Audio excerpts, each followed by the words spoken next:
Баршаңызға сәлем. Есімім Ұлпан, арнама қош келіпсіз.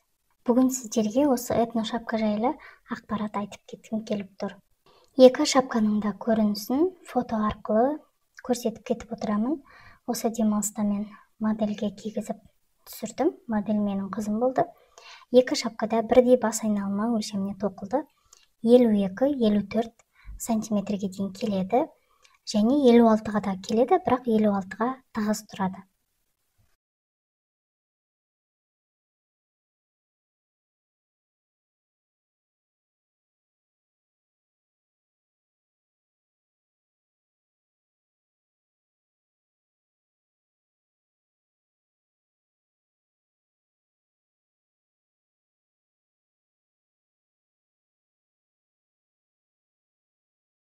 Негізгі өлшемі 52-54 деп айтсам, нақты дұрыс болатын шығар. Шапканың баста бос тұратыны жақсы. Ең бірінші мен осы қоңыр шапканы тоқып аяқтадым деп көрсетіп кеткім келіп тұр. Ендігі сіздер қызыл шапканы осының алдында блогта көргенсіздер, көрсетіп кеткенмін. Келесі кезекте менде шеберлік сабақ осы қоңыр шапкаға түсірілді.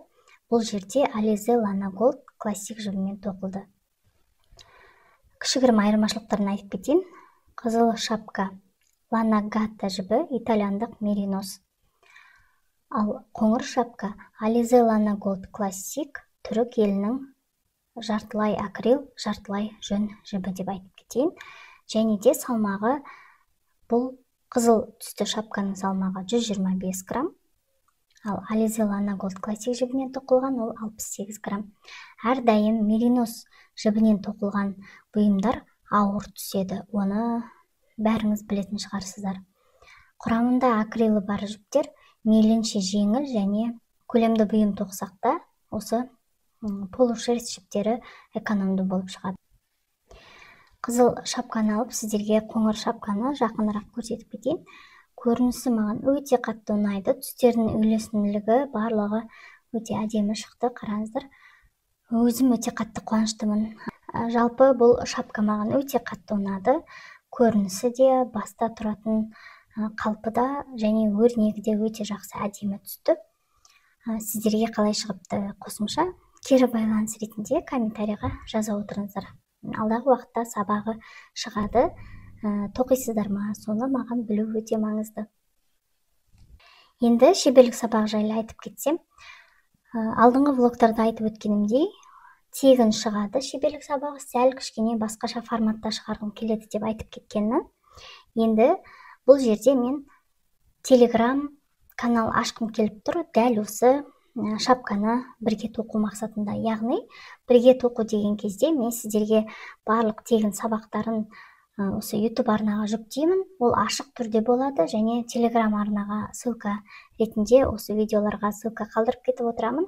Ол жерде біздегі ең басты мақсатым кері байланыспен тоқу. Яғни 2 апта, өйткені бұл шапка өте тез тоқылады. Сол себепті де 14 күн жеткілікті деп ойлаймын.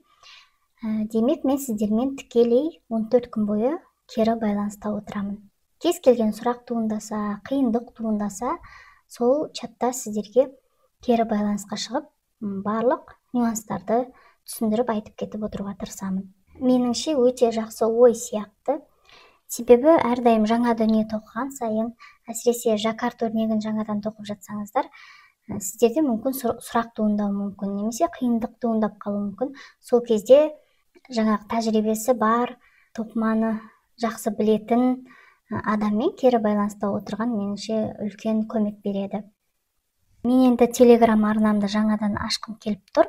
Дәл осы шапканы тоқу мақсатында, егер менімен бірге тоқығысы келетіндер болса, кері байланыспен бірге алып отырып үйренгісі келетін жандар болса, онда сіздерді Telegram арнама шақырамын. Қосымша экранда ақпарат жазып кетемін және төменде сілтеме қалдырып кетемін Telegram арнаға. Сол тұрғыдан жаңадан бір қадам жасағым келіп тұр. Яғни топпен бірге тоқу қалай болады екен. Мүмкін мен өзім кішкене үлкен өлшемге сіздермен бірге тоқып бастайтын да шығармын, егер жіпті барлығын алып алсам ол уақытқа дейін. Енді керекті заттарды қосымша жазып кетейін. Сіздерде дайын дайындап қойыңыздар, болмаса тапсырыс беріп деген сияқты жіптеріңізді, керек заттарды түгендеп қойыңыздар. Дәл осы шапка Alize Lana Gold Classic 2 орам қажет болады. 1 орам негізгі түс, 1 орам ою түсіне. Жаңа салмағын сіздерге айтып кеткенмін, 68 грамм. Бізге керек ине біздер 3 мм және 3,5 мм. Айналмалы ине біз лесканың ұзындығы 40-60 немесе 80 см. Тіпті ол қысқа леска табылмаса да, онда ұзын лескамен тоқи бересіздер, тек Magic Loop әдісімен. Және бізге 5 жай қарапайым ине біз қажет болады, көлемі 3 мм. Төменгі резинкасын айналмалы 3 мм-лік ине бізбен тоқимыз. Негізгі ою өрнегін 3,5 мм-мен тоқимыз. Төбесін бекіткен кезде жаңаға қарапайым 5 ине бізбен 3 мм-лік ине бізбен тоқимыз. Қосымша 4-5 дана маркер қажет болады, белгі. Одан кейін сантиметрлік лента, қайшы және де тоқымаға арналған ине. Бұл шапканың сабағы осы жұма мүмкін шығып қалатын шығар. Болмаса келесі сейсенбі күні, қателеспесем, осы жұма 21 күніне түседі екен. Сол 21 күні алғашқы бөлімін осы YouTube арнаға ашық сабақ түрінде саламын, яғни ашық және тегін форматта өздеріңіз тоқи бересіздер. Бұл шапка менде жуғаннан кейінгі көрінісі, жуғанға дейін көрінісі мүлде басқа. Оны енді алдағы шығатын влогтарда қосымша сіздерге салыстырмалы түрде көрсетіп кететін боламын, дейін, кейін деген сияқты. Жуғаннан кейін енді жұмыс істеп жүрген болсаңыздар, бұл жұппен білесіздер, жуғанға дейін кішкене тығыз болып тұрады. Ал жуғаннан кейін кәдімгідей жұмсарып, осылай жаңаға бүктелу, осы жиырылу қалпына жақсы келеді. Және де бұл шапка тым қатты жұқа емес, және қатты қалың да емес, орташа евро қыс деп жатады ғой, дәл сол мезгілге арналған. Енді қатты суықта білмеймін, қаншалықты жақсы сақтайтынын, оны алдағы уақытта тестілеу түрінде көреміз. Жалпы осы жіп сататын дүкендердің айтуы бойынша Алматының қысына осы полушерсть Lana Gold Classic жібі жақсы келеді дейді, бірақ енді қазір ауа райы өзгеріп жатыр бізде. Соңғы жылдары қыс мезгілі қатты суық, сол себепті де нақты білмеймін. Егер енді мүмкін суық болып жатса, ішіне астар жасауға да болады негізінде.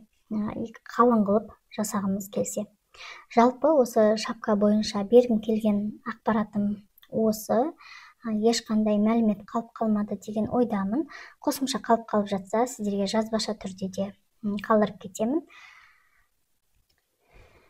Көз алдымда тұрады әрдайым шапка, және қараған сайын көзім тоймай қарай бергім келеді, ұстай бергім келеді.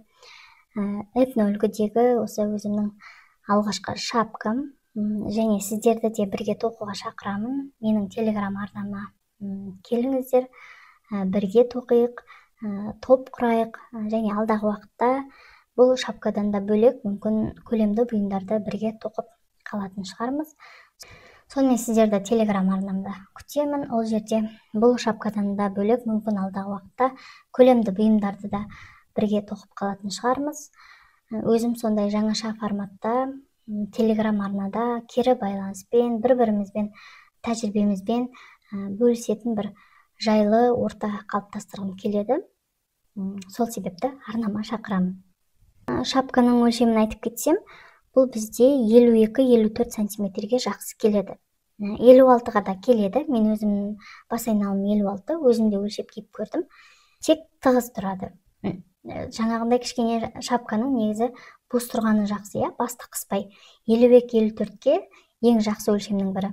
Ал 56-ға енді егер сіздер жаңа қысып тұратын, тығыз тұратын шапка ұнаса, онда осы алынған ілмек санымен тоқсаңыздар болады.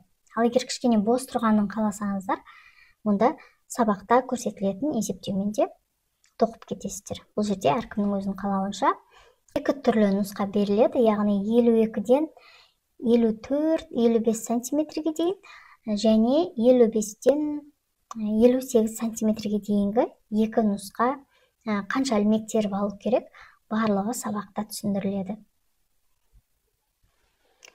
екеуі бір схемамен тоқылған шапка болса да, көріністерін қараңыздар, әртүрлі көрінеді. Себебі түстері басқа болғаннан кейін де шапка ерекше көрінеді.